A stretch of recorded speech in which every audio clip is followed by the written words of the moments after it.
Hi, this is Todd Howard of Bethesda Game Studios, and we're here to show you a sneak peek at our latest game, Skyrim. Each time we do a new Elder Scrolls game, we like to start fresh, and Skyrim is no different. Coming off of Oblivion, and then the team did Fallout 3, we had a huge list of things we knew we wanted to do technically with the current generation of hardware and PCs to bring a virtual fantasy world to life. So we've rewritten the render, we've rewritten all the gameplay, the scripting language, the faces, the foliage, and all of this comes together in our new engine we call the Creation Engine. So we're interested in all the little details like this plant here, the medium details of these logs and trees, and all the way up to distant mountains. And if you've played our previous stuff, you know that mountain is not just a backdrop. You can walk all the way to the top of that mountain. And it's a huge world. Like our previous games, you can create any kind of character you want and then go do what you want. The game's primarily designed as a first-person game, but you can also play in third person.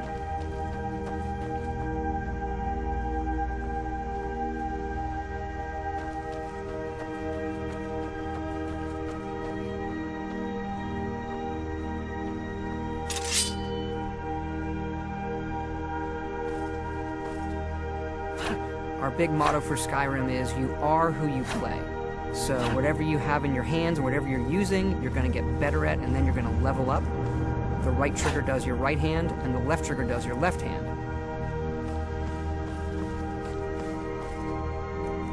And you could put either a weapon or a spell.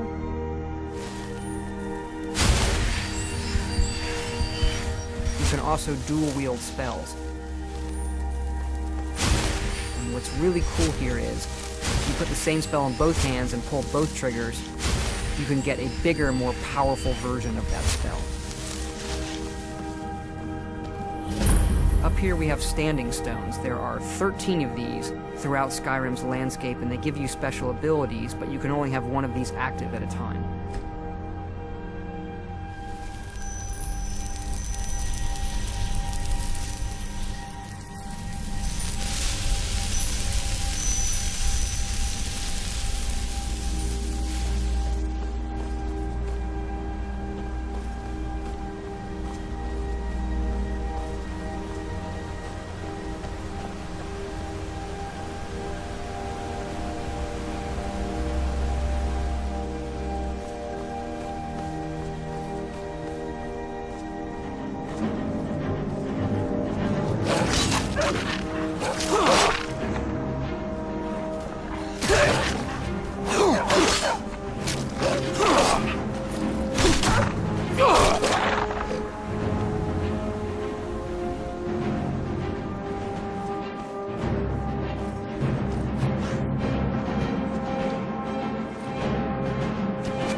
This is your character menu. Here you can see all your items, not just what they do stat-wise, but also what they look like. Each of the thousands of objects you can find can be zoomed in, rotated, and looked at in high detail.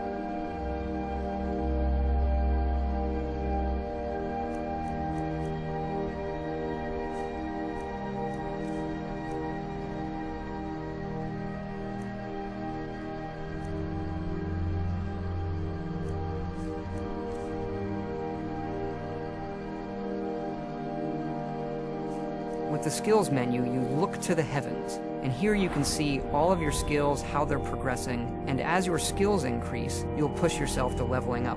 The higher the skill, the more it affects your level progress. And when you level up, you get to pick a perk. Each of these skills has its own perk tree. As you develop your character, it's like the game is drawing this custom constellation for who you are. Lastly, we have the map, and we're just going to pull the camera back here and show you how the level of detail system works in the game. We're just rendering the whole world.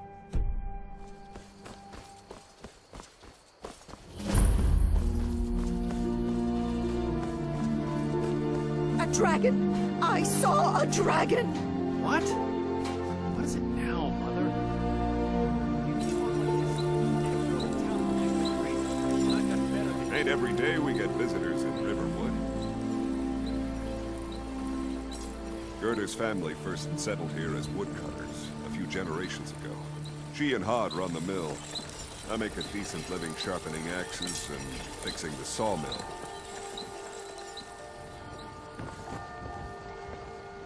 Here for work? Get an axe. And bring me all the wood you can chop.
This mountain here is the tallest mountain in Skyrim. It's called the Throat of the World.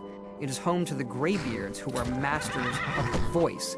The voice is the ability to use the language of dragons and form these magical shouts. And this is a power that you will learn throughout Skyrim's main quest.